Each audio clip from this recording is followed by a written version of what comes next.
वैसे ये लहराते हुए पल्लू लगते तो बड़े ड्रामेटिक हैं। एंड टॉकिंग अबाउट ड्रामा, तो भैया ड्रामा तो खूब हो रहा है सीरियल भाग्य लक्ष्मी में भी। जी हाँ, कोर्ट रूम ड्रामा। अब पारो की कस्टडी को लेकर ऋषि भी कोर्ट में पहुंच चुके हैं।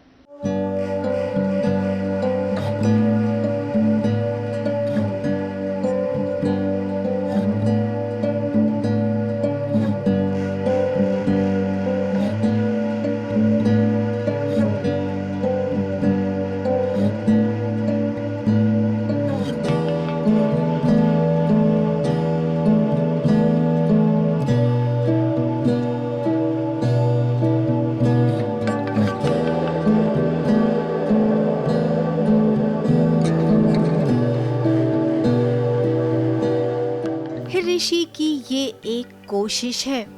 कोर्ट कचहरी के चक्कर में तो कोई नहीं पड़ना चाहता है, लेकिन अब नीलम ने ये फैसला कर लिया है तो इस फैसले को सभी मान रही हैं। अब कोर्ट जाने से पहले ऋषि के दिमाग में एक आइडिया आ गया है। आइडिया ये है कि अब लक्ष्मी को किसी भी हाल में इस घर में आना होगा। ऋषि अब तरकीब लगाने में जुट गया है। अब मैं पारो को अपने पास लेकर आऊंगा, अपनी तरफ लेकर आऊंगा, ताकि लक्ष्मी भी मेरे पास आ जाए। बहुत हो गया ये बचपन में। अब पारो इस घर में वापस आएगी, और पारो आएगी तो उसके साथ साथ लक्ष्मी भी आएगी।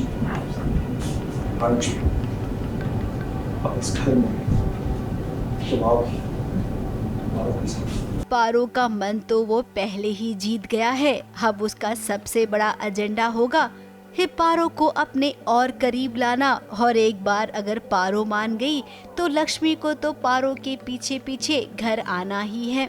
कुछ ऐसा ही सोच रहा है ऋषि, और इसी सोच के साथ वो अदालत भी पहुंच गया, जहां पर उसने लक्ष्मी से बात करने की कोशिश की, लेकिन वो बात कर नहीं पाया। अब हम सब ये जानते हैं कि कोर्ट सबूतों पर चलता है। लक्ष्मी की वकील उससे कहेगी कि ऋषि के बारे में कुछ भी ऐसा वैसा जरूर कहना जिससे ये केस उनके हाथ से चला जाए। अब लक्ष्मी का कहना है कि वो अपने बारे में बात कर सकती है। उनके खिलाफ कुछ बोलना जरूरी है?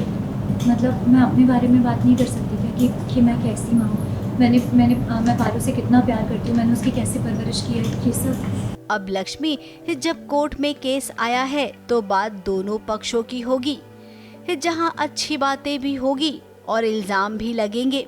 इससे बेहतर तो यही होता कि आप और ऋषि बैठकर आपस में कुछ रास्ता निकालते, और ये तो अच्छा ही होता ना कि बच्चों की वजह से आप दोनों फिर से एक साथ आने का फैसला ले लेते। खैर, हम तो ये एक सलाह दे रही हैं, आगे आप दोनों जैसा ठीक समझे वैसा ही होगा। ABP news report.